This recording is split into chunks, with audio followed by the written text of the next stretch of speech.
कालः पचति भूतानि कालः संहर्ते प्रजा कालः सुप्तेषु जागृति कालो ही दुरतिक्रमः।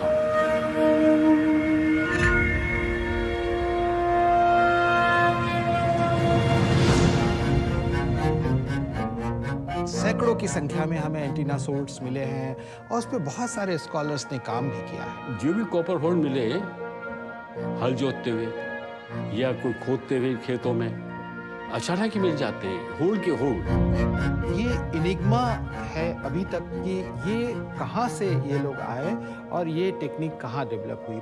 बहुत सारे प्रश्न थे जो अनसुलझे थे, लेकिन जब सनौली की खुदाई में हमको एक कॉपर होल्ड की तलवार मिली, सनौली जैसे साइट खोदने पे पता लगता है कि ये कॉपर होल्ड यहीं से शुरू हुआ है। इस एरिया में बहुत पोटेंशियलिटी है, तो भविष्य वहाँ का बहुत शानदार है। Even from 1950 and 60, we were governed by the Western theory. They twisted the fact, और वो ऐसा ट्विस्टिंग हुआ कि 100 साल लग गए उसको ट्विस्टिंग को, उस इतिहास को दोबारा से ठीक करने में। ये इतिहास के साथ गलत हुआ। लेकिन सनौली के जो डिस्कवरी है, जो खोज है, वो 21वीं सदी की सबसे इम्पोर्टेंट खोज है साउथ एशिया में। Ancient literature has been put to test now. This opens a new chapter. लेकिन इंडिया में कभी नहीं मिली थी चैरियट, हमें अब तक नहीं मिला। उस चैरियट को राइड करने वाला जो बंदा है, जो वॉरियर है, वो कौन है? History of India is its own history, it is not my making. इसकी हिस्ट्री जो ना, इतिहास, वो भारतवर्ष का खुद है। मैं उसकी इंटरप्रिटेशन अगर अपने नजरिए से करता हूं तो मेरी भूल है। इसके एंटिक्विटी को इसकी इंटरप्रिटेशन करने दो। जो एंटिक्विटी भारतवर्ष की मिलती है ना, वो अपने आप बता देगी मैं किस युग की हूं।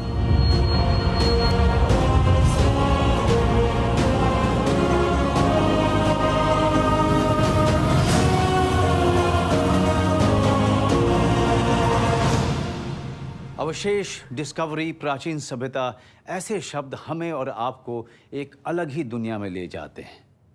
इतिहास की दुनिया, ऐसी दुनिया जो हमारे पूर्वजों और अतीत से जुड़ी है। मैं मनोज बाजपेयी आज आपसे रूबरू हूँ इस देश में हुई सबसे बड़ी खोज को लेकर, हमारी प्राचीन सभ्यता की खोज। भारतवर्ष, जिसे सदियों तक सोने की चिड़िया माना जाता रहा है, इसके पंख आक्रमणकारियों द्वारा काटे गए।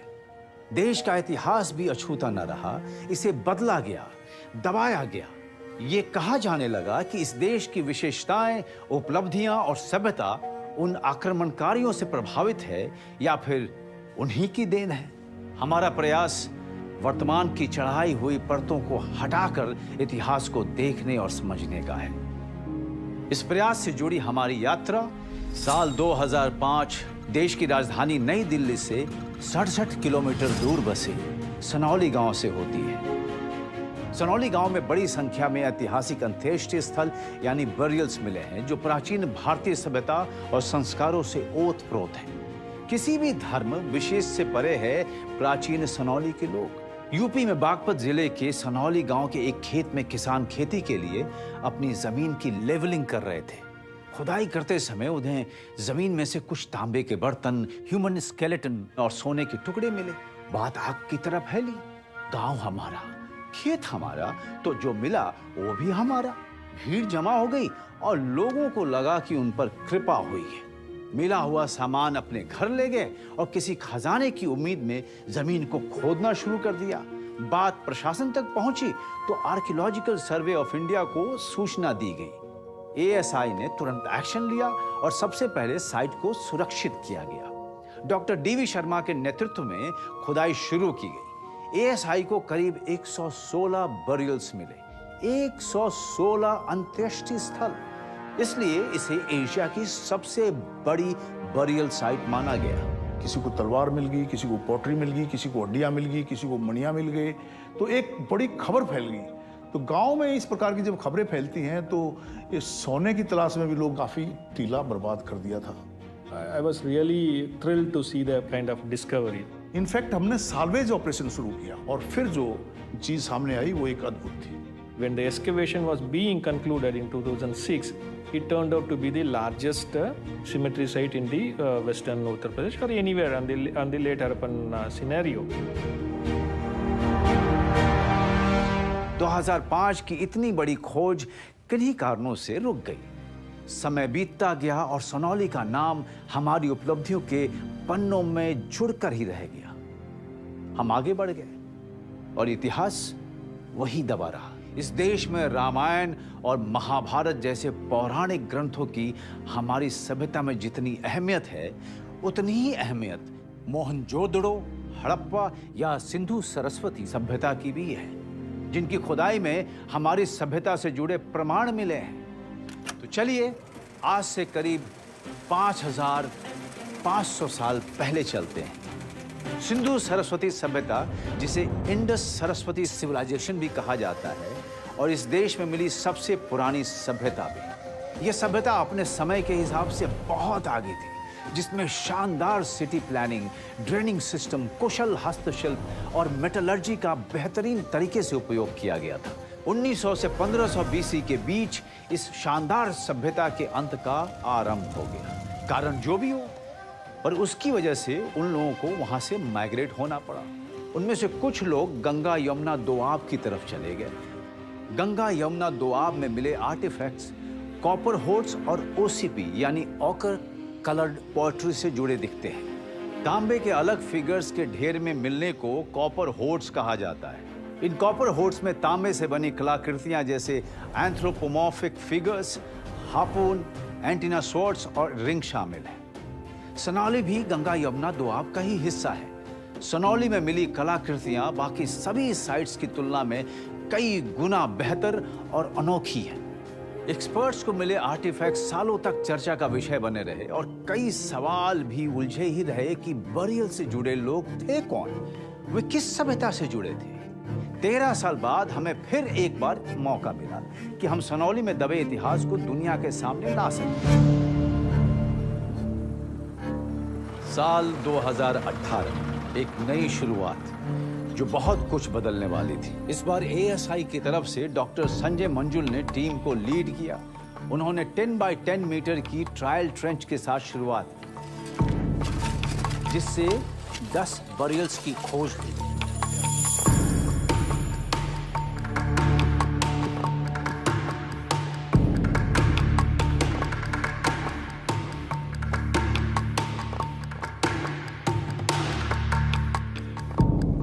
जो भी कॉपर होल्ड मिले हल जोतते हुए या कोई खोदते हुए खेतों में अचानक ही मिल जाते हैं, होल्ड के होल्ड। कई ऐसे साइट हैं जहां ओसीपी और कॉपर होर्ड के ऑब्जेक्ट एक साथ मिले, तब ये कंफर्म हुआ कि ओसीपी एंड कॉपर होर्ड एक ही कल्चर का पार्ट है। सोनौली जैसी साइट खोदने पे पता लगता है कि ये कॉपर होल्ड यहीं से शुरू हुआ है।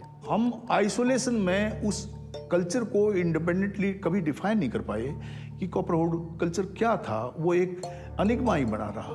Sonauli is the first site where we found the burials as well as the copper hoard objects. Archaeologist अक्सर किसी हैबिटेशन यानी बस्ती की खोज के लिए हॉरिजॉन्टल डिगिंग टेक्निक का उपयोग करते हैं, जबकि सांस्कृतिक ढांचे के एक्सकेवेशन के लिए वर्टिकल डिगिंग टेक्निक का इस्तेमाल किया जाता है। Wow. After 4,000 years you're holding it. Doctor मंजुल ने बरियल संख्या 1 पर हॉरिजॉन्टल डिगिंग टेक्निक का उपयोग कर खुदाई शुरू की। उन्होंने वहां मिले छोटे तांबे के टुकड़ों को ओवरव्यू किया। हालांकि वे उन टुकड़ों के शेप और पर्पस को समझ नहीं पाए, तो उन्होंने उन टुकड़ों को मार्क करना शुरू किया। इस प्रोसेस के कुछ दिनों बाद उन्हें ऐसा लगा कि इन चिन्हों से बना आकार एक रेक्टेंगल शेप ले रहा है। समय खराब नहीं करते हुए तुरंत ही डॉक्टर मंजुल ने अपनी डिगिंग टेक्निक को वर्टिकल डिगिंग टेक्निक में बदलने का डिसीजन लिया। एक सही निर्णय बहुत कुछ बदलने वाला था। उस सही निर्णय के कारण सफलता मिली। कंकाल के अवशेष दिखने लगे।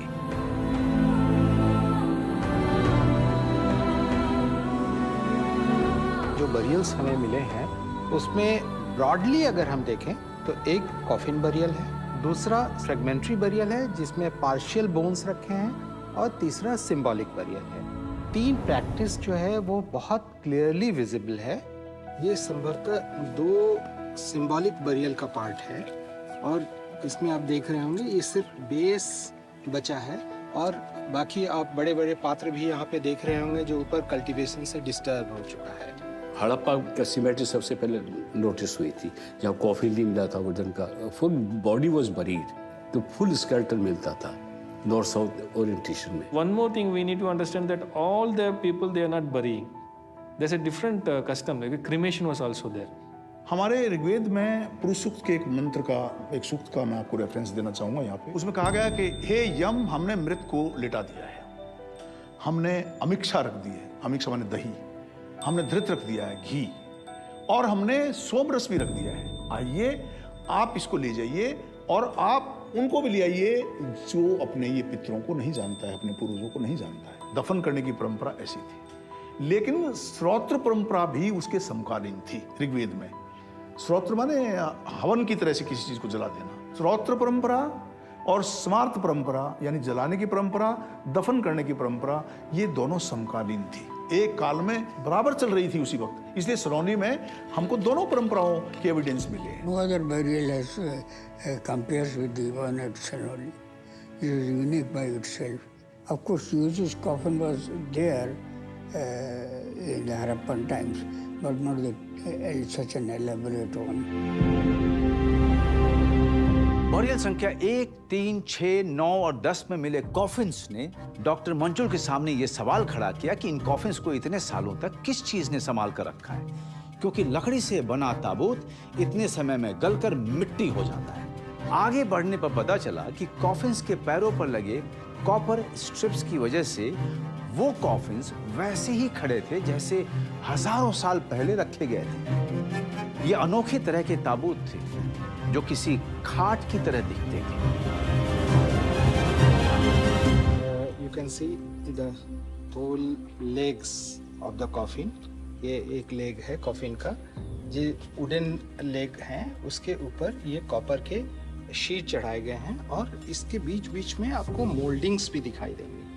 ये लकड़ी के ऊपर इधर और इधर दोनों तरफ कॉपर की प्लेटिंग है। ये कॉपर के ये निशान दिख रहे हैं, ये इनर बाउंड्री है कॉफिन का।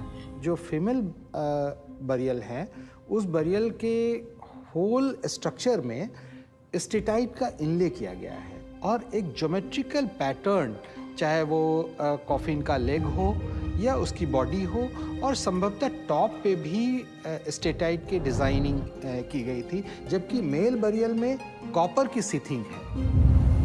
बरियल संख्या 9 और 10 के पास एक पिट और मिला। उस पिट के अंदर एक खाली एरिया के चारों तरफ ब्रिक्स के स्ट्रक्चर्स मिले, जिसे देखकर लगा कि ये स्ट्रक्चर किसी खास पर्पस के लिए बने थे।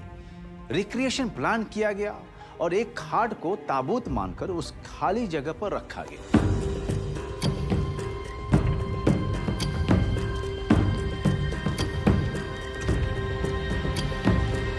टीम का सोचना सही था। वो जगह खाट यानी ताबूत के साइज के हिसाब से ही बनी थी। एक्सपर्ट्स की थ्योरी के हिसाब से ये वो जगह हो सकती है जहां ताबूत को दफनाने से पहले लास्ट रिचुअल्स को परफॉर्म किया जाता होगा। चारों तरफ खड़ी ब्रिक वॉल को सिंधु सरस्वती सभ्यता से जुड़े एक्सकवेशन में मिले ब्रिक्स के साथ जोड़कर देखा गया। आकार अलग थे, मतलब सनौली के लोग भी उस सभ्यता से अलग थे। अलग थे तो कौन थे?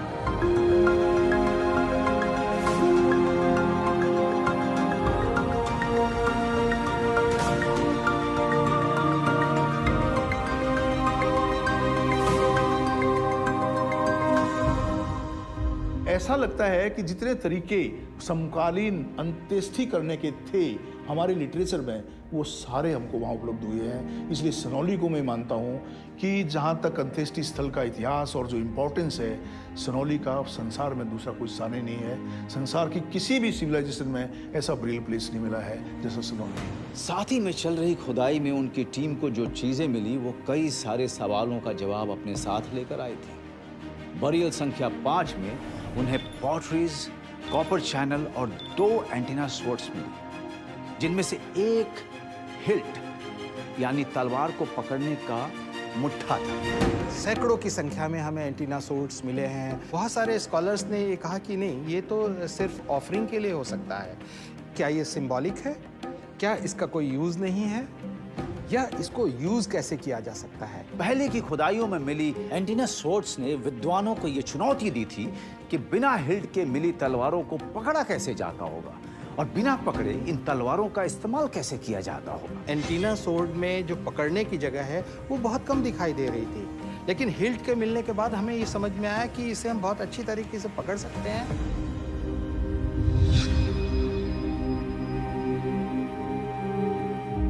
तलवार से जुड़ा हिल्ट इस बार इसलिए सुरक्षित रह गया क्योंकि कलात्मक रूप से इन तलवारों के मुट्ठे पर सनौली के लोगों द्वारा तांबे के तारों को बांधा गया था। और पहली बार पूरे कॉपर होड कल्चर में हम लोगों को एंटीना सोर्ड विद हिल्ट मिला। एंटीना सोर्ड में मीडियल रिज दिखाई देता है जो इस वेपन को और ज्यादा कारगर और इफेक्टिव बनाता है। मिडरिप का कंसेप्ट मेसोपोटामिया में था, हड़प्पन की में नहीं था। इतने घातक हथियार हैं उस जमाने के वो, जो अगर आप उसको इस्तेमाल करना शुरू करो विघ्न कर सकते हैं। तो मैं तो इसको फंक्शनल मानता हूँ। सन 1822 से बिना हिल्ट के तलवारों के इस्तेमाल को लेकर ढूंढे जा रहे सवालों पर इस तलवार की खोज ने विराम लगा दिया।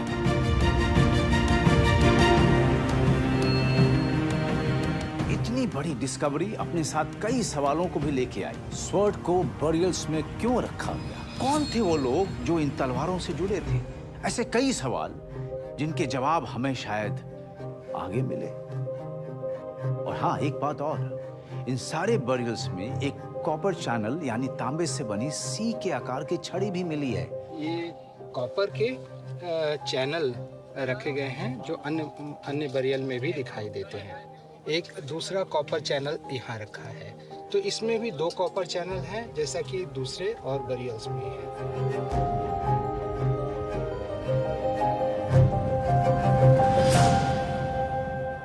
वो वहां क्यों रखी गई थी पता नहीं, पर माना जाता है वो कॉपर चैनल शायद उस क्लैन की पहचान होगी।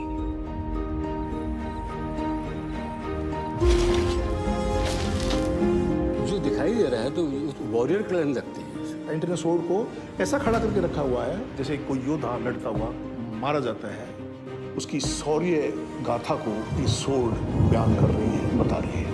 लिनन के जो 3 बरियल हमें मिल रहे हैं उसके साथ वेपनरी का मिलना इस ओर इंगित करता है कि possibly they are also a warrior.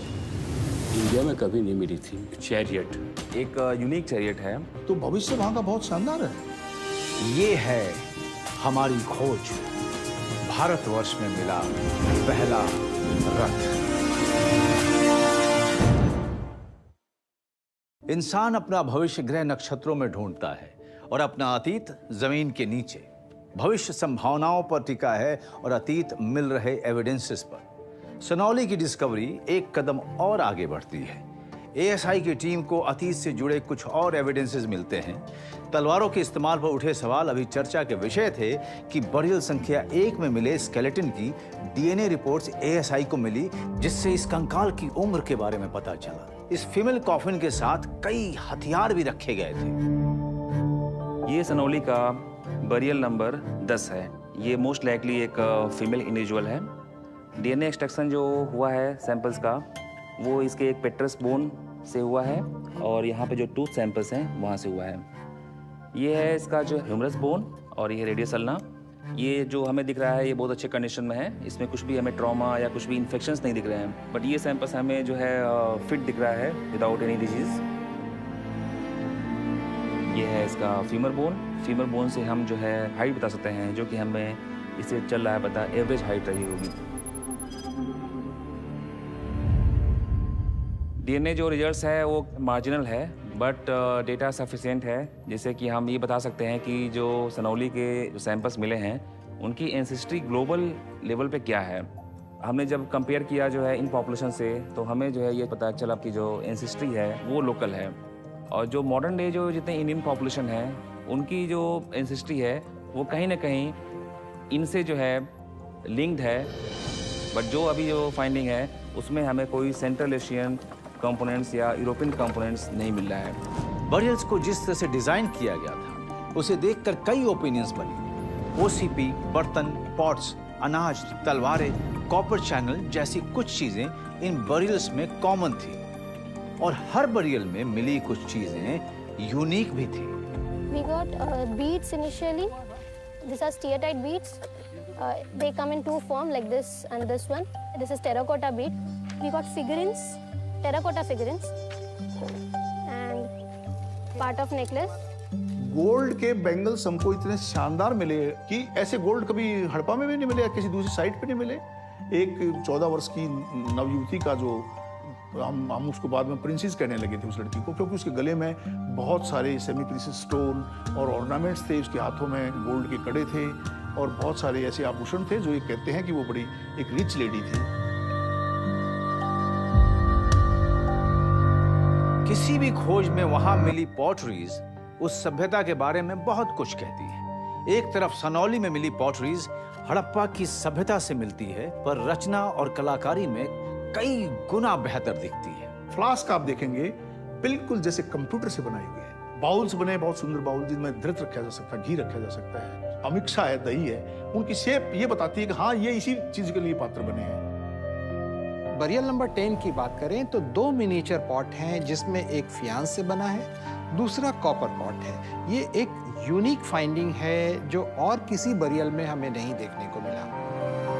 Faience is a complex technology. It's a refractory material or a ceramic material, one can say. It was produced from quartz. But looking into the faience manufacture, I definitely feel compared to other late Harappan sites and Harappan sites, they have evolved a particular kind of edge maybe.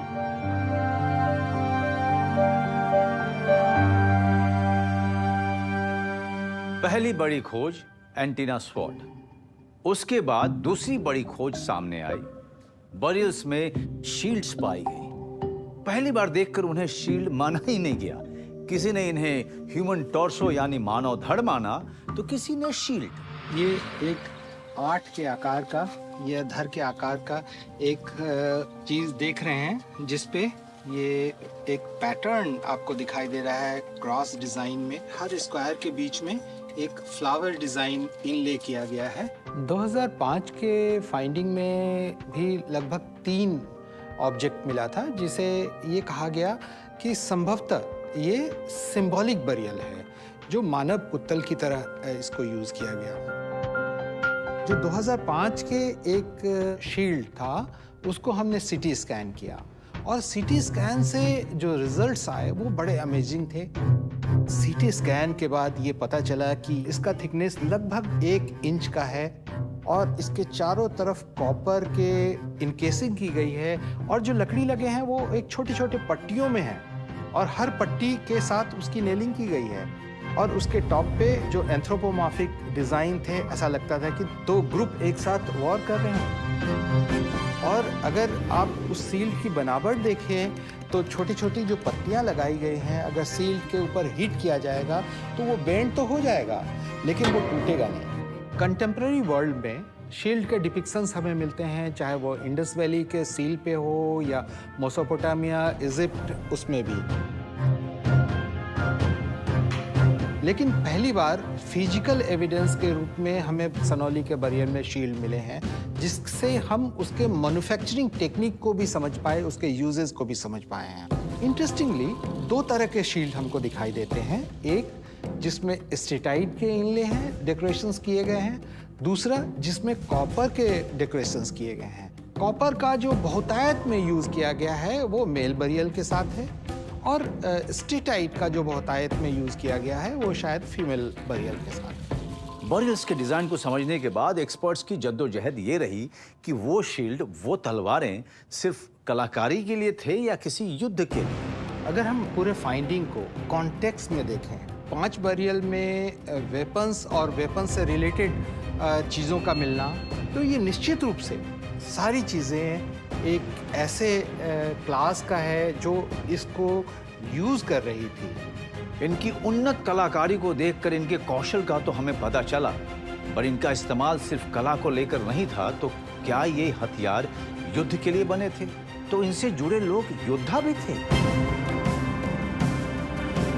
पर इनसे जुड़ी सभ्यताओं की discoveries में योद्धा होने के कोई प्रमाण नहीं मिलते, और अधिकतर सभ्यताएं तो शांति से बिना लड़े जीवन जीने का प्रमाण देती हैं। Definitely, I see the Harappan people as peaceful because we don't have a large-scale destruction of any of the Harappan settlement during the 700 years of occupation. Contemporary culture में चाहे वो इंडस वैली सिविलाइजेशन हो या Mesopotamia और अन्य civilisation जो है, उसमें जो वेपन्स हमें डिपिक्शंस में दिखाई दे रहे हैं, चाहे वो ऊर के एक्सकवेशन के प्लाक में डिपिक्शन हो, उसमें एक लिमिटेड डिज़ाइंस हैं वेपन्स का। लेकिन यहाँ सनौली और सनौली से रिलेटेड जो कॉपर होड के ऑब्जेक्ट्स और जगह मिले हैं, ऐसा लगता है कि कंटेम्प्रेरी वर्ल्ड में ये एक बहुत ही एडवांस टेक्नोलॉजी थी हमारे यहाँ, और ये एडवांस टेक्नोलॉजी ये डिनोट करता है कि possibly they are the warriors.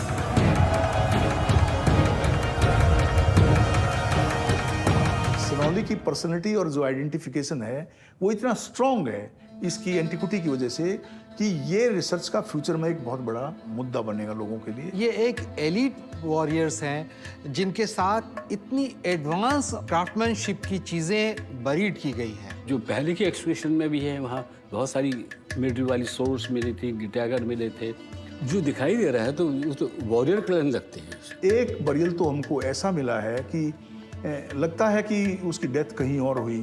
शरीर के कुछ पार्ट मिले, कुछ नहीं मिले, लेकिन वो लाके वहाँ दफन कर दिए गए और उसके वेपन वहाँ रख दिए गए। और वेपन को भी खड़ा रखा गया, जैसे एंटीना सोर्ड को ऐसा खड़ा करके रखा हुआ है जैसे कोई योद्धा लड़ता हुआ मारा जाता है।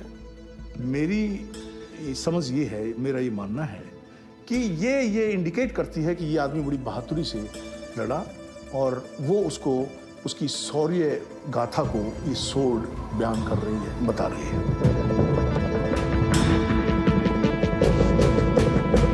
पुरुषों की योद्धा होने की मान्यता तो विवादित है ही। सभी एक्सपर्ट्स उनके होने ना होने की बात करते हैं, कोई उन बातों की पुष्टि नहीं करता। पर उन सवालों का क्या जो फीमेल बरियल्स में मिले हथियारों से उठे हैं? उन बरियल्स में वेपन्स का मिलना यह दर्शाता है कि आज से 4000 साल पहले महिलाएं भी पुरुषों की तरह योद्धा थीं, या ये सिर्फ एक कल्पना है? वैसे पुष्टि करना इतना आसान भी नहीं। जो हमें 10 बरियल मिले हैं उसमें विमेन के जो 3 बरियल हमें मिल रहे हैं, उसके साथ वेपनरी का मिलना इस ओर इंगित करता है कि possibly they are also a warrior.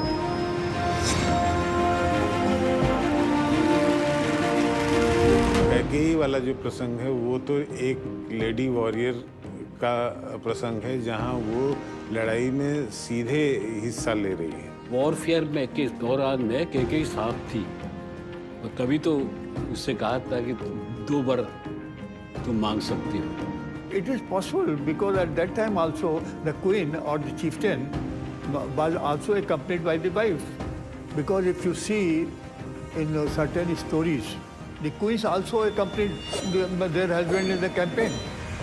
And definitely it requires further studies. I mean, we cannot, based on some circumstantial evidence, we can't speculate the complete occupation purpose of a society. I mean, it's very difficult. Which should be further investigated, and if more evidence comes, then it becomes fabricated. But this is an indication that there might have been female warriors. Female burial के साथ, particularly burial number 9 के साथ, हमें एक बो का decompose impression मिला है और साथ में एरो हेड भी मिले हैं। ये जो पूरा बो था वो पूरी तरह से डिकम्पोज हो चुका था, लेकिन उसके इम्प्रिंट जो है वो सरफेस पे दिखाई दे रहे थे। उसके साथ 4 बोन पॉइंट्स मिले हैं।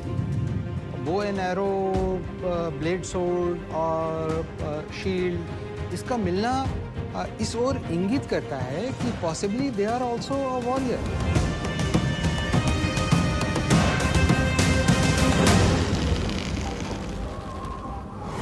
प्राचीन काल में औरतें इतनी बेसहारा नहीं थी और इतनी बैकवर्ड भी नहीं थी, वो अपनी रक्षा के लिए भी तलवारबाजियां भी सीखती भी थी और वो घरों तक सीमित नहीं थी। वैदिक काल में आप देखेंगे बहुत रिच हमारा कल्चर है, वो यज्ञों में भाग लेती थी और आदमी के साथ काम करती थी, वेपन लेके चलती हैं औरतें। ये इस क्षेत्र का प्रभाव है कि औरतों के साथ इस प्रकार की वेपन्स मिल जाना और उनका बरील में मिल जाना ये संभव है।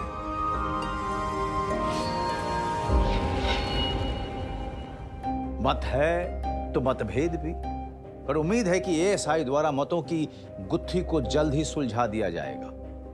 हाँ, एक बात और, मेल स्केलेटन्स तो एएसआई को पूरे मिले, पर फीमेल स्केलेटन्स पूरे नहीं थे। एंकल के नीचे उनके पैर कटे हुए थे।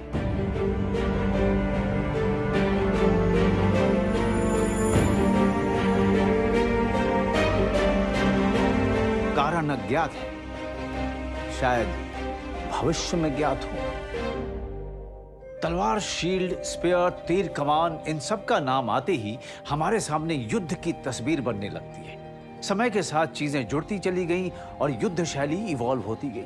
लेकिन एक आविष्कार जिसने युद्ध शैली को एक नया आयाम दिया, श्री कृष्ण के सारथी बनने से लेकर कर्ण के युद्ध से जुड़ी कथाएं इस रचना के बिना अधूरी है और हमारी आज की डिस्कवरी भी। जब साक्ष्य के समक्ष शब्द कम हो तो ये है हमारी खोज, भारतवर्ष में मिला पहला रथ।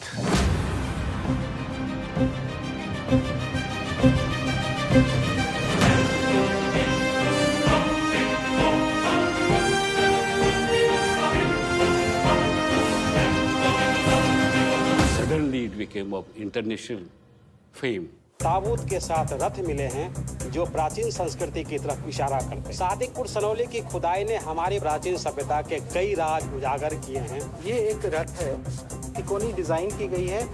ऐसा लगता है कि ये जो संस्कृति के लोग थे वो बहुत ही विकसित और सोफिस्टिकेटेड कल्चर के लोग थे। इंडिया में कभी नहीं मिली थी Chariot finds from the 2018 excavations definitely is a remarkable find, unique find. Earlier excavations we have not found such type of chariots elsewhere.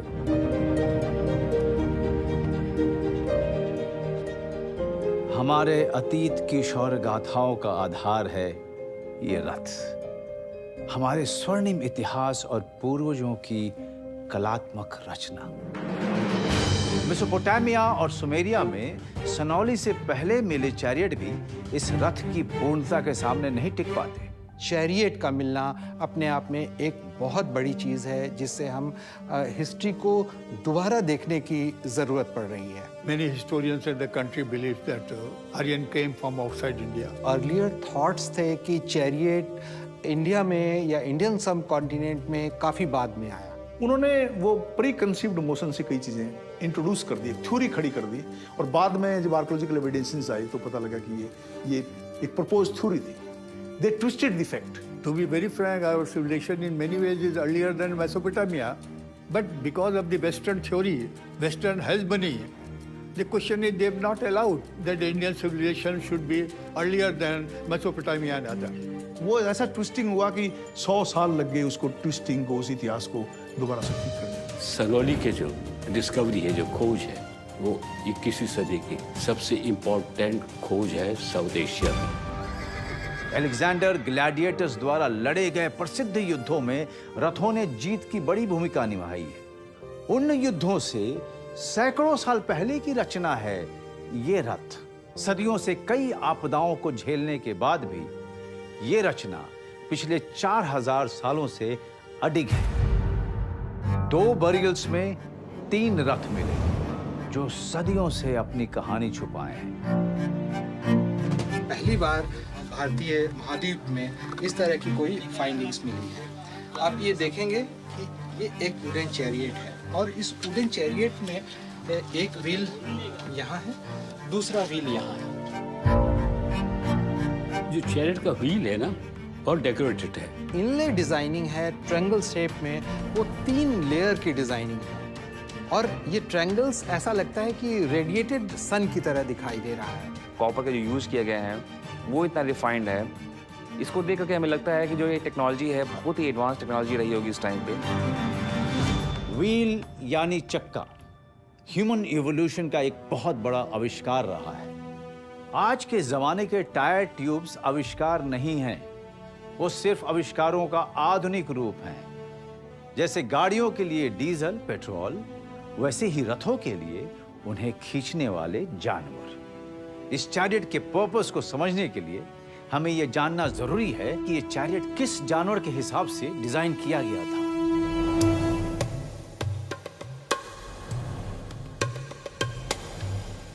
मैं क्लियर हूं, आप एक्सपर्ट्स?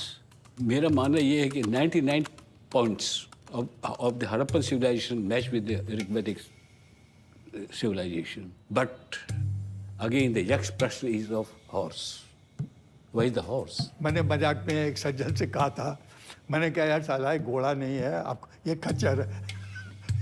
तो मैंने कहा जब घोड़ा साला है ही नहीं कहीं के ऊपर, हर एक आदमी वेस्टर्न स्कॉलर करता है कि घोड़ा था नहीं हड़प्पा। लेकिन सवाल तो है, हमें बोन तो मिलने चाहिए ना। इतनी बोन्स हमको बफेलो के, बुल्स के और दुनिया भर के मिलते हैं, घोड़े ने क्या कसम खाई है? This horse has been a debated item. You see, there is evidence of horse. At Surkota, we have got bones of the horse. When we look at this spread of bones of horses, chronologically looking at all these sites, we begin wondering that if at all horses were to come from outside, that too very late, then how come we can have bones of horses from much earlier periods? Horse के remains मिले हैं और हमने उसका genetic testing भी किया है, जो कि 2500 BC के पहले का हॉर्स था, और हमें उसका जो प्राइमरी सिग्नेचर है वो मिल रहा है, शो कर रहा है कि वो हॉर्स का ही डीएनए है। घोड़े थे यहाँ पे, ऐसा नहीं है कि घोड़े नहीं थे। ये तो कुछ वेस्टर्न स्कॉलर्स ने एक थ्योरी दे दिया था, जिनका ये कॉन्सेप्ट था कि आर्यंस ने इंडिया पे अटैक किया, इन्वेजन किया, और घोड़े जो हैं वो उनके साथ सेंट्रल एशिया या वेस्ट एशिया से आए। जब हमारे पास हिमालय में पोनी हॉर्स था, उसको बोलते हैं छोटा हॉर्स होता था पोनी, यहाँ पे अवेलेबल था, तो हम जो है सेंट्रल एशिया से हॉर्स लेकर क्यों आएंगे? One school of thought believes that it's horse, and others contradicts it and says no, it can't be horse. So this is definitely an ongoing controversy, but in my opinion, there definitely we have struck upon the evidence of horse from India. Intellectual acrobatics है, नूरा कुश्ती है कि नहीं जी घोड़ा उस तारीख से हिंदुस्तान में उन व्यक्तियों के साथ आया, ऐसा नहीं होता है। Size of the wheels, and then if you look at the chassis and the whole structure, the pole, it's very clear that it's horse driven. हम हिस्ट्री को समझकर जितना आज में लाना चाहते हैं, वो हमें उतना पीछे ले जाती है। हॉर्स चैरियट की खोज भी हमें और पीछे ले जाती है, ये जानने के लिए कि इन सब की शुरुआत कहाँ से हुई। इनका इस्तेमाल इसी धरती की खोज है या इन्हें बाहर से लाकर हमारी सभ्यता में शामिल किया गया? इतना जो परफेक्ट कंडीशन हमें चैरियट्स की मिलती है सोनौली में, वो all of a sudden development नहीं हुआ है। चैरियट का भी इवोल्यूशन होगा जो लकड़ी का बना होगा, और वो हमें कॉपर की सीथिंग नहीं थी, कॉपर की डिज़ाइनिंग नहीं थी, तो शायद हम उसको एक्सकेवेट नहीं कर पाए और समझ नहीं पाए। आप देख रहे हैं ये कॉपर की कवरिंग की हुई, और यहाँ से लकड़ी के एक पूरा का पूरा काठी लगाए गए होंगे, जो एक जंक्शन था जहाँ से चैरियट का डी शेप चेसिस कनेक्ट होता है, वो शायद कास्टेड रहा होगा और उसके अंदर लकड़ी इंसर्ट की गई होगी। डी शेप शेसी यानी रथ का ढांचा जो किसी के खड़े होने के लिए काम आता है, सनौली के लोगों की शानदार निर्माण तकनीक को दर्शाता है। उस पर लगे कॉपर आर्टिफैक्ट्स उनकी कला की कहानी कहते हैं। इस चैरियट का शेप ये दिखाता है कि ये स्पेशली प्रोसेशन के लिए नहीं बना है, लेकिन इसका मल्टीपल यूज तो किया ही जा सकता है। मेसोपोटामिया और सुमेरिया के जो चैरियट्स हैं वो इससे अर्ली हो सकते हैं, लेकिन वो क्रूड हैं और इतने परफेक्ट नहीं हैं जितने परफेक्ट हमें सनौली के चैरियट्स दिखते हैं। साइज से ऐसा लगता है कि या तो एक वॉरियर या मैक्सिमम 2 आदमी इसको ड्राइव कर सकता है। कम स्पेस कभी भी बुलक कार्ट में नहीं होगा। ये एक लाइट वेट चैरियट है। ये जो चैरियट है एक वॉरफेयर के लिए जो है डिजाइन किया गया होगा। क्या ऋग्वेद काल में वारफेयर नहीं हुई होंगी? जरूर हुई होंगी। सुर असुर संग्रामों के हमारे पुराणों में बहुत सारे वर्णन है जो वैदिक लिटरेचर में है।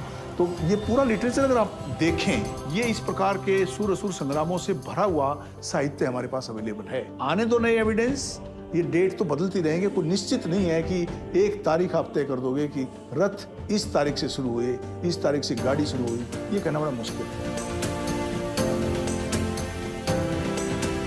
देखा जाए तो हर देश और उनके एक्सपर्ट्स यही कहेंगे कि हर बड़ी चीज की खोज उन्होंने पहले की है, पर ये सारे क्लेम्स एविडेंस पर टिके होते हैं। समय के साथ संभावनाएं बदलती रहती हैं, पर हमारे प्रयास इतिहास को ढूंढने के, उसे समझने के होने चाहिए, न कि उसे सिर्फ अपना नाम भर देने की। हाँ, एक बात और, ये चैरियट्स जिस तरह से डिजाइन किए गए थे, हमारे वेदों में चैरियट्स का डिस्क्रिप्शन कुछ ऐसा ही है।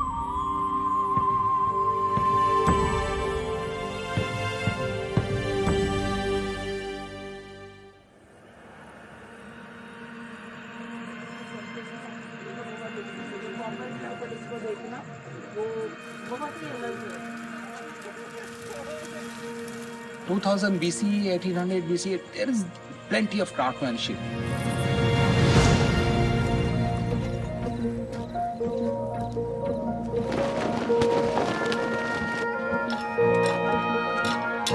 सिनोली एक्सकेवेशन में मिले कई आर्टिफैक्ट्स पर हमने एक्सपर्ट्स को सुना, चीजों को समझने की कोशिश की, पर बरियल संख्या 6 में मिले कॉफिन में कई राज अब भी दबे हैं। इस बरियल की खुदाई की शुरुआत ही रहस्यमय तरीके से हुई। दूसरे बरियल से अलग इस बरियल की सतह पर एंथ्रोपोमॉर्फिक फिगर्स मिले। इनिशियली हम इसको समझ पा रहे थे कि क्या ये साइन बोर्ड है, क्योंकि हमारे पास एक बोर्ड का एग्जाम्पल धौलावीरा साइट से था। साइंटिफिकली जब हमने उसको एक्सकवेशन शुरू किया, उसको हमने कंटूरिंग किया। डॉक्टर मंजुल ने इन फिगर्स के बराबर एक आदमी को लेटाकर इसकी साइज को समझने की कोशिश की। लकड़ी के ताबूत में रखे गए मानव कंकाल लकड़ी के डीकम्पोज हो जाने के बाद शरीर के बीच वाले हिस्से से धंसने लगते हैं, क्योंकि इस बीच वाले हिस्से में शरीर की ऊपरी और निचले भाग की तरह हड्डियां नहीं होती, और ये फिगर्स भी कुछ इस तरह ही धंसे हुए थे। फिगर्स को नुकसान न पहुंचे, इसीलिए बहुत ही बारीकी से आगे बढ़ा जा रहा था। प्रमाण सामने आया, एक ह्यूमन स्कल दिखाई दिया। टॉप पूरे वुडन हैं जो अब डिकम्पोज होके आपको मड दिखता है। आप यहाँ पे देख सकते हो कि ये एक ह्यूमन स्कल दिखाई दे रहा है, और यहाँ पे रिब है। पूरे कॉन्टेक्स्ट में, चाहे वो हरपन कॉन्टेक्स्ट हो, कहीं भी इंडियन सब कॉन्टिनेंट में इस तरह का कोई भी स्ट्रक्चर हमें नहीं मिला था। ये बरियल इसलिए यूनिक है क्योंकि इसकी सजावट किसी राजा, किसी क्लैन के चिफ्टन या फिर किसी लीडर की ओर इशारा करती है। किसी राजा के लास्ट रिचुअल को लेकर अक्सर महंगी से महंगी चीजें उनकी याद में उनकी निशानी के तौर पर उन्हीं के साथ रख दी जाती है, उनकी ही मानकर। वैसे आजकल ऐसा नहीं होता होगा, शायद खर्चे बढ़ गए हैं। कॉफिन के नीचे उनके पर्सनल बिलोंगिंग्स और कॉपर पॉट्स हैं। एक कॉपर के पॉट जिसमें टर्टल बना है, ये उल्टा रखा गया है, और उसके साथ साथ 2 स्टिक भी रखा गया है। हमें 2 स्टिक टॉप मिले इलेक्ट्रॉन के, जो कि गोल्ड और सिल्वर एलॉय है, जिसे हम कह सकते हैं कि शायद वो हो सकता है राजदंड हो। आप अगर आगे देखें तो पॉसिबली पॉट है या फिर हैट। साथ में एक आप ये चैनल देख रहे हैं, ये इस साइड में बहुत सारे पॉट्स अरेंज किए गए हैं। यहाँ 2 चैरियट हैं। चैरियट, पॉट और कॉफिन, इसके ऊपर हंड्रेड्स ऑफ स्टेटाइट बीड्स और फियांस बीड्स मिले हैं। संभवतः उस पूरे बीड से इसको डेकोरेट किया गया होगा। इसके अलावा हेड के साइड में हमें एक पॉसिबली रॉयल इंसिग्निया दिखाया गया है। कॉफिन का जो आउटर एरिया है, उसमें बहुत सुंदर उभरे हुए फ्लोरल डिजाइन बनाए गए हैं। उभरे हुए डिजाइन के ऊपर कॉपर के प्लेटिंग करके उसको नेल से टाई किया गया है। उन्होंने नेल को ऐसे टाई किया है कि you cannot see in the top. क्या ये किसी चीफ का बरियल है या किसी राजा का बरियल है? ये किसका बरियल हो सकता है? दूसरे बरियल्स की तरह ही नीचे की तरफ रखी गई पॉटरीज के अलावा 2 राजदंड, 2 चैरियट, 2 कॉपर चैनल इस बरियल को बहुत विशेष बनाते हैं। The person concerned, the nobleman, might be a chieftain of that area. I can agree that it may be a royal burial because a lot of money must have gone into the making of that grave. ये एक important आदमी की grave है और उसके साथ जो भी वो रख सकते थे ना सामान, वो रखा हुआ है। प्रीस्ट किंग है या चिफ्टन है या खास वॉरियर है, लेकिन ये निश्चित है कि ये एक एलीट क्लास का बरियल है, इसमें किसी भी प्रकार का शक नहीं है मुझे। You want to use the word Raja, or you can do that, I think. Kingship, hierarchy, that never evolved in that particular type of contemporary society. I cannot give any royalty status to that particular individual. इसके ऊपर जो depictions हुए हैं वो technically is a very very important 8 anthropomorphic figure इसमें बनाए गए हैं। अगर आप देखें तो ये एक फेस है, इसके दोनों तरफ कान बने हुए हैं। जो उसका हेड गियर था वो हॉर्न हेड गियर था और बीच में पीपल लीफ का डिपिक्शन था। मैं इसको अगर लिटरेचर से कोरिलेट करूं तो मैं इसको स्मार्त परंपरा का बरियल इसलिए कहता हूं कि ये एक कॉफिन जिस पर यमलोक में जाने वाले यम की प्रतिमाएं बनी हुई हैं ऊपर, बुल हेड से लगती है, वो क्रेनियन मोटिव लगता है और ये एंथ्रोपोमॉर्फिक कहते हैं। I do not know where the truth lies. Head के साइड में लगभग 1.5 फीट का स्पेस है और जिसका एलिवेशन हाई है। उसके अंदर कुछ खास ऑब्जेक्ट रखे गए हैं, लेकिन अगर उसके ऊपर का डेकोरेशन अगर आप देखेंगे तो it's not possible to see inside कि वो क्या है। तो ये अभी मिस्ट्री है। राज गहराता गया और इस बरियल में छुपे रहस्यों को जानने के लिए प्रयास किए जाने लगे। एक्सरे मशीन के द्वारा बरियल को समझने की कोशिश की गई। ऊपर की ओर और बरियल के दोनों तरफ कॉपर आर्टिफैक्ट्स की वजह से विजिबिलिटी क्लियर नहीं हो पाई। अब इनसाइड कॉफिन में क्या क्या है ये अभी कहना मुश्किल है। ये जो बरियल है ये बहुत ही यूनिक है, तो हम इसको सेक्रीफाइस नहीं करना चाहते थे। ऐसे भी ये डिस्ट्रॉय हो जाएगा अगर हम इसको वापस फील करके मिट्टी से ढक देंगे तो। इतने बड़े एक्सकेवेशन के बरियल्स और आर्टिफैक्ट्स को साइट से उठाकर सही सलामत सुरक्षित जगह पहुंचाया गया ताकि हमारे स्वर्णिम इतिहास को भविष्य के लिए सुरक्षित किया जा सके। और संभवतः इस तरह का एक्सपेरिमेंट पहले किसी भी एक्सकेवेटेड साइट पे नहीं हुआ। इतना फ्रेजाइल कंडीशन में ये था, जो मड में कन्वर्ट हो चुका था, उसको लिफ्ट करना अपने आप में बहुत बड़ा चैलेंज था। और उस लिफ्टिंग प्रोसेस में हमने नए नए इनोवेटिव आइडियाज़ डेवलप किए, उसको उसके चारों तरफ से बैंडेज किया क्योंकि वो मिट्टी कंसाइज हो सके। पीओपी लगाने से जो है स्ट्रेंथ बढ़ती है, जिससे कि आपका टूटने के चांसेस बहुत कम हो जाते हैं। मेटिकुलसली कट करके उसमें लकड़ी के फ्रेम और आयरन फ्रेम इंसर्ट किए, उसको जैक के सहारे उसके लोड को बियर किया और फाइनली हमने हाइड्रोलिक क्रेन से उस पूरे बिग चंक को लिफ्ट करने में कामयाब हुए।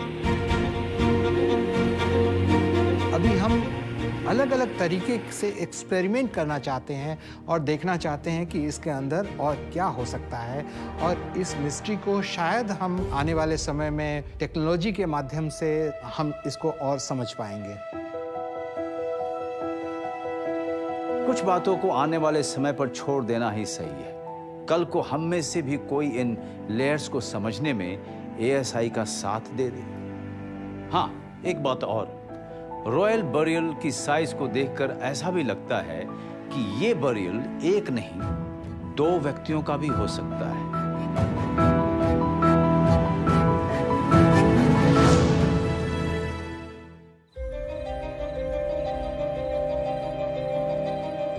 सनौली की खुदाई में हमको एक कॉपर होड की तलवार मिली।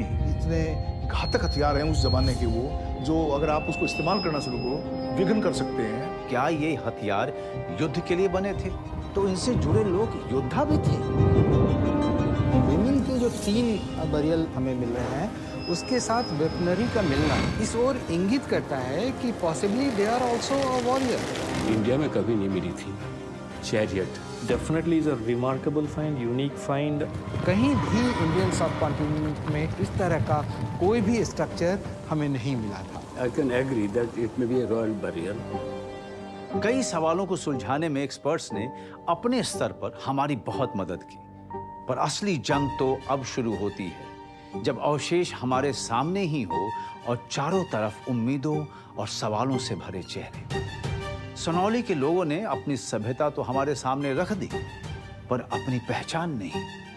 धूमधाम से शादी हुई, लड़की वालों ने आशीर्वाद के रूप में बहुत सामान दिया, बस मुंह दिखाई ही नहीं हुई। कॉपर होल्ड की जो टिपिकल चीजें हैं वो आपको सनौली में मिल रही हैं। कॉपर होल्ड को आइडेंटिफाई करने में सनौली की एक्सक्वेशन ने बड़ा अहम कदम उठाया। We cannot kind of give any credence to copper hoard culture or a OCP culture here because the late Harappan things are dominating here. मैं कहा लेट हड़प्पा क्यों कहते हो? हड़प्पा संस्कृत की एक पर्सनैलिटी है, उसको वैसे रहने दो। लेट कहोगे तो तुम्हें बहुत सारे हड़प्पा के एलिमेंट्स कुछ दिखने चाहिए। यहाँ है क्या?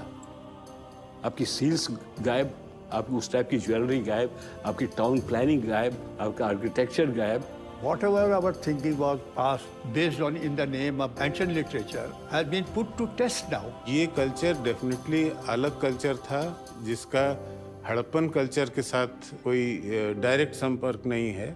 मुझे लगता है कि इस फाइंडिंग के बाद बहुत सारे जो डिबेट हैं या बहुत सारे जो स्पेकुलेशंस हैं और जो बहुत सारे मिसकॉन्सेप्शन हैं वो खत्म होने चाहिए। सनौली इतना इम्पोर्टेंट साइट है कि वर्ल्ड में इसके कंपैरिजन में दूसरा आर्कियोलॉजिकल एविडेंस देने वाला अंत्येष्टि के बारे में कोई स्थल ही नहीं था। प्रिजर्वेशन के बाद सनौली की साइट को बंद कर दिया गया है। इतनी हलचल के बाद सनौली शांत है और इस इंतजार में कि हम फिर से उस जमीन में दबी दुनिया को इस दुनिया के सामने ला सके, जो हमारी जिम्मेदारी भी है।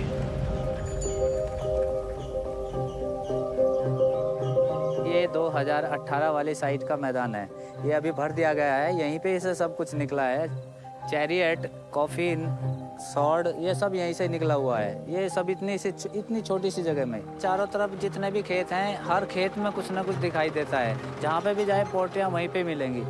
चारों तरफ बिखरा पड़ा है, कुछ ना कुछ है ज़मीन में। यहाँ पे जहाँ पे भी खोदोगे मुझे लगता है कि मिलेगा। एक म्यूजियम बन सकता है जो ये विश्व की धरोहर है। इस विश्व की धरोहर को महत्वपूर्ण ढंग से सरकार को समर्पित करना चाहता हूँ, पुरातत्व को समर्पित करना चाहता हूँ। The Sonoli site, there is still a scope to be further excavated, not from burial, but the habitation area, so that we know more about the cultural components. जो पुराने एक्सकवेशन आपको बताते हैं बहुत नीचे तक जाना है। अभी तो ये टॉप लेवल में ही है, अभी जो 2 लेवल कम से कम नीचे और हैं। सनौली एक ऐसी साइट है जो फर्दर ओपन करती है विस्टा, आगे बहुत सारे आयाम खोलती है। What we now require is do all kind of analysis involving all kind of technologies, look into the materials, maybe opening the coffins and finding what is inside. एक नए फ्यूचर की तरफ हमें बढ़ना चाहिए जो कि आर्कियोलॉजिस्ट और साइंटिस्ट दोनों मिलकर काम करें। इस पूरे एक्सकवेशन और इस लिफ्टिंग प्रोसेस और यहाँ जो कुछ भी हम लेके आए हैं उसकी ब्यूटी ये है कि जो कुछ भी हम साइट पे इन सीटू देख सकते थे ड्यूरिंग एक्सकवेशन, वो सारी चीज़ें विथ सेगमेंट आप यहाँ देख सकते हैं क्लोज एनवायरनमेंट में। हर स्कॉलर आके कंट्रीब्यूट कर सकता है, फिजिकली देख सकता है ये सारी चीज़ों को। तो ये एक बहुत बड़ा हमारे पास अभी स्कोप हमारे हाथ में है फर्दर इन्वेस्टिगेशन के लिए, साइंटिफिक इन्वेस्टिगेशन के लिए और कल्चरल कंपोनेंट के बहुत सारे आयाम को खोलने के लिए, डिकोड करने के लिए। ठीक से रिसर्च करें, लिटरेचर को ठीक से स्टडी करें, लिटरेचर के साथ हम मटेरियल कल्चर को मिलाएं, तो हमारा इतिहास का जो ज्ञान है, आर्कियोलॉजी का जो ज्ञान है या इस सब्जेक्ट का जो ज्ञान है वो कई कदम आगे बढ़ेगा। So more excavation should take place there, and then mark out the entire extent of the site and get it nationally protected. Sanauli हमारी सोने की चिड़िया का एक पंख है जो एक बार फिर से उड़ने की प्रतीक्षा में है। सनौली हमारा भूत, वर्तमान और भविष्य है, गर्व है। बस ऐसा ना हो कि इस इतिहास पर वर्तमान की परत चढ़ जाए और हम सिर्फ आज को ही अपना अस्तित्व समझते रह जाएं। हाँ, एक बात और, सनौली के लोगों की पहचान और उनसे जुड़ी सभ्यता भले ही अब तक रहस्य हो, पर यह बात तो तय है कि हमारे ये पूर्वज हमें बहुत कुछ दे गए। उम्मीद है सनौली अपने अगले पड़ाव में हमें फिर मिलवाएगा, नए प्रमाणों और आश्चर्यचकित कर देने वाले तथ्यों के साथ। नमस्कार।